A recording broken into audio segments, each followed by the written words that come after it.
છે શહેરમાં સુશોભિત કર્યા છે, કેટલા વિસ્તાર, કયા બ્રિજ અને કેટલો ખર્ચ? અમદાવાદ મહાનગરપાલિકા દ્વારા આગામી સમય જ્યારે દિવાળીનો તહેવાર નજીક આવી રહ્યો છે ત્યારે સમગ્ર શહેરને રોશનીથી શણગારવામાં આવશે. આમાં નદી ઉપરના જે 7 બ્રિજ છે, તદુપરાંત 45 જેટલા અલગ અલગ ઝોનની અંદર આવેલા બ્રિજો, 50 કરતા વધારે સર્કલો, અમદાવાદના હેરિટેજ તમામ દરવાજાઓ છે અને મુખ્ય બિલ્ડિંગો, આ તમામને રોશનીથી શણગારવામાં આવશે. પરિણામે લગભગ 3 કરોડના ખર્ચે સમગ્ર અમદાવાદને આપણે વાત કરીએ કે દિવાળીના તહેવારો દરમિયાન નવું રૂપ આપવામાં આવશે. તદુપરાંત જે રોડ છે, મુખ્ય રોડ 4 રસ્તા, એને ઝીબ્રા ક્રોસિંગથી, તદુપરાંત સાઇનેજીસ, કેટાઈ, આ તમામ બાબતો જે ટ્રાફિક રિલેટેડ જે છે એ પણ આપણે વાત કરીએ કે એ રોડને પણ એ પ્રક્રિયા એટલે કે સફેદ પટ્ટા મારવાના હોય, બ્લેક અને યલો સેન્ટર વર્કને કલર કરવાના હોય. આમ દિવાળીના તહેવારો દરમિયાન સમગ્ર મહાનગર એક નવું રૂપ ધારણ કરે એ માટેના પ્રયત્નો આવનાર દિવસમાં કરવામાં આવશે અને રોશનીથી સમગ્ર શહેરને શણગારવામાં આવશે, જેની અંદર ઓવરબ્રિજો, અંડરબ્રિજો, નદીના ઉપરના આવેલા તમામ બ્રિજો, સર્કલો, આ તમામને રોશનીથી શણગારવામાં આવશે. આ દિવાળી દરમિયાન આપણે વાત કરીએ કે મહાનગરને રોશનીથી શણગારવામાં આવશે. ડ્રેનેજ લાઈનો આવેલી છે, તેને રિહેબ કરવામાં આવે છે, જેના કારણે ભૂવા પડવાની જે સમસ્યાઓ છે તેનું નિરાકરણ થશે. અમદાવાદ મહાનગરની અંદર જે ડ્રેનેજ લાઈન આવેલી છે, કેટલીક લાઈન વર્ષો જૂની આવેલી છે. પરિણામે આપણે વાત કરીએ કે એ લાઈન ખવાઈ જવાને કારણે ઘણીવાર તેની પર ભૂવા પડતા હોય છે અને ડ્રેનેજની સમસ્યા, બેકિંગના પ્રશ્નો પણ ઊભા થતા હોય છે. તો સર્વે કરીને આ તમામ જે ડ્રેનેજ લાઈન છે એને રિહેબ કરવામાં આવે તો તેનું આયુષ્ય 25 થી 30 વર્ષ જેટલું આયુષ્ય વધી જાય છે. એસજી હાઈવે ઉપર સમગ્ર જે વર્ષો જૂની લાઈન છે એને સમગ્ર રિહેબ કરવામાં આવશે. વૈષ્ણવ દેવીથી શરૂ કરી આપણે વાત કરીએ કે સરખેજ સુધી, એ ઉપરાંત સિટીમાં આવેલી જે મુખ્ય ડ્રેનેજ લાઈનો છે એનો પણ સર્વે કરી એને પણ રિહેબ કરવામાં આવે તો આ જે લાઈનો, જે વર્ષો જૂની લાઈનો હોય એને આગામી 20 થી 25 વર્ષ સુધી એક ટકાઉ મજબૂતી મળી જાય. સર, નવેમ્બર મહિનામાં દિવાળીનો તહેવાર અને નવેમ્બર ડિસેમ્બરમાં કઈ રીતના ફેસ્ટિવલો મહાનગરપાલિકા આયોજન કરશે?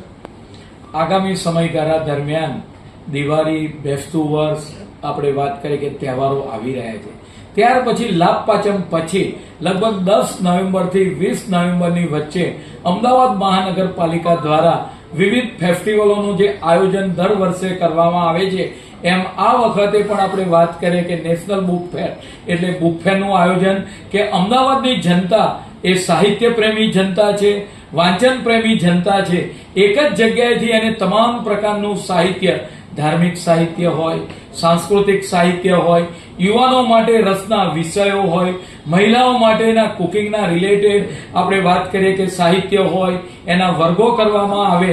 આમ આપણે વાત કરીએ કે દિવસે દિવસે અમદાવાદ મહાનગરપાલિકાનો બુક ફેર છે એ પ્રસિદ્ધ થતો જાય છે અને આવનાર સમયગાળા દરમિયાન 10 નવેમ્બર પછી બુક ફેરનું આયોજન, ફૂડ ફેસ્ટિવલ કે અમદાવાદના જે નગરજનો છે એ પણ આપણે વાત કરીએ કે ફૂડના જે રસિયાઓ છે એમને એક જ જગ્યા પર અલગ અલગ વાનગીઓ મળી શકે એ માટે ફૂડ ફેસ્ટિવલ અને સ્ટાર્ટઅપ, આદરણીય દેશના વડાપ્રધાન સ્ટાર્ટઅપ યોજના લાવ્યા કે જે પણ વિદ્યાર્થીઓ પોતે નવું ઇનોવેશન કરતા હોય છે અને એને કઈ રીતે સમાજની અંદર, કંપનીઓની અંદર તેને ઉપયોગી થઈ પડે એ સ્ટાર્ટઅપ ફેસ્ટિવલ પણ મહાનગરપાલિકા આપણે કરવા માટે જઈ રહી છે.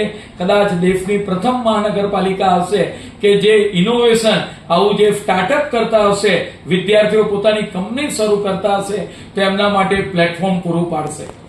National book fair, food festival, પછી સ્ટાર્ટઅપ ફેસ્ટિવલ આ નવેમ્બર મહિનામાં કરાશે. હા, ઓકે. કાંકરિયા કાર્નિવલ ડિસેમ્બરમાં, કાંકરિયા કાર્નિવલ, ફ્લાવર શો ડિસેમ્બરમાં, શોપિંગ ફેસ્ટિવલ આમાં થઈ જશે. सब आई गई डेट है तो આમાં જશું નવેમ્બર મહિનામાં ના ડેટ આવી ગઈ 12 ડિસેમ્બર થી 16 જાન્યુઆરી 5 કરી પછી રાજ્ય સરકારે 5 કરી રાજ્ય સરકાર. વર્ષોની જન્મ જયંતિ ની કઈ રીતે ઉજવણી નગરપાલિકા કરવા, કારણ કે સરદાર પટેલ અમદાવાદના પ્રથમ નાગરિક પણ ચૂક્યા છે.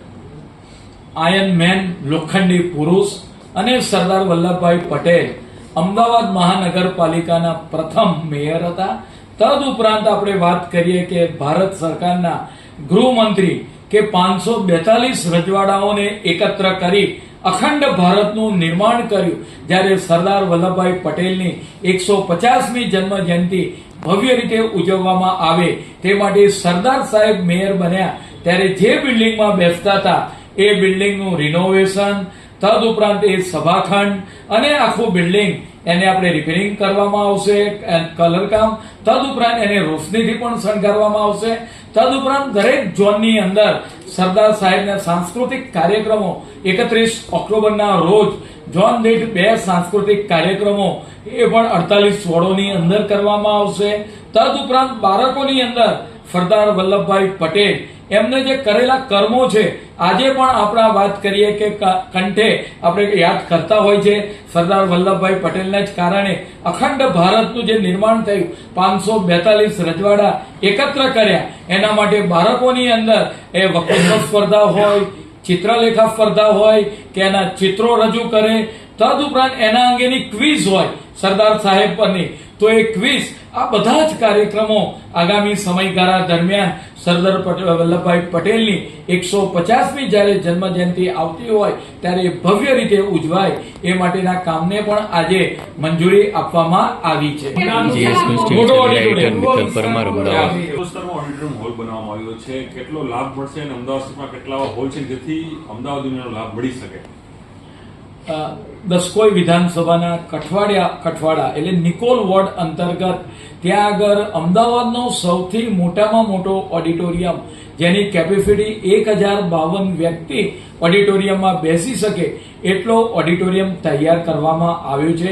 લગભગ 33 કરોડના ખર્ચે આ ઓડિટોરિયમ તૈયાર કરવામાં આવ્યો છે અને અમદાવાદનો સૌથી મોટામાં મોટો હોલ છે. અમદાવાદ મહાનગરપાલિકાની અંદર પશ્ચિમની અંદર દીનદયાલ હોલ, પૂર્વની અંદર આપણે કઠવાડાનો ઓડિટોરિયમમાં આપણે વાત કે પશ્ચિમની અંદર ટાગોર હોલ, ટાઉન હોલ, પૂર્વની અંદર કુશાભાઉ ઠાકરે હોલ, આમ દરેક ઝોનની અંદર એક હોલ ઓડિટોરિયમ તૈયાર થઈ ગયા છે.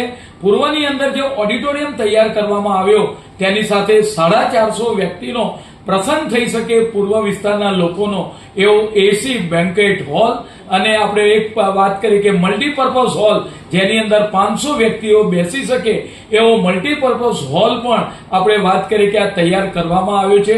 આજની સ્ટેન્ડિંગ કમિટીની અંદર જે આ કઠવાડા ખાતે તૈયાર થયેલ હોલને આપણે વાત કરીએ કે એનું રેન્ટ અને નક્કી કરવામાં આવ્યું છે. ટૂંક જ સમયમાં એએમસીની પોર્ટલ ઉપર આ જે હોલ છે એના રેન્ટ અને ચડાવી દેવામાં આવશે અને ત્યારબાદ આપણે વાત કરીએ કે પબ્લિક ત્યાંની જે જનતા છે એ આનો ઉપયોગ કરી શકશે. એટલે પૂર્વના પટ્ટામાં આજે મહાનગરપાલિકા દ્વારા આ કઠવાડા ખાતેનો ઓડિટોરિયમ એ મંજૂર કરવામાં આવ્યું છે. GS News TV channel editor. Okay.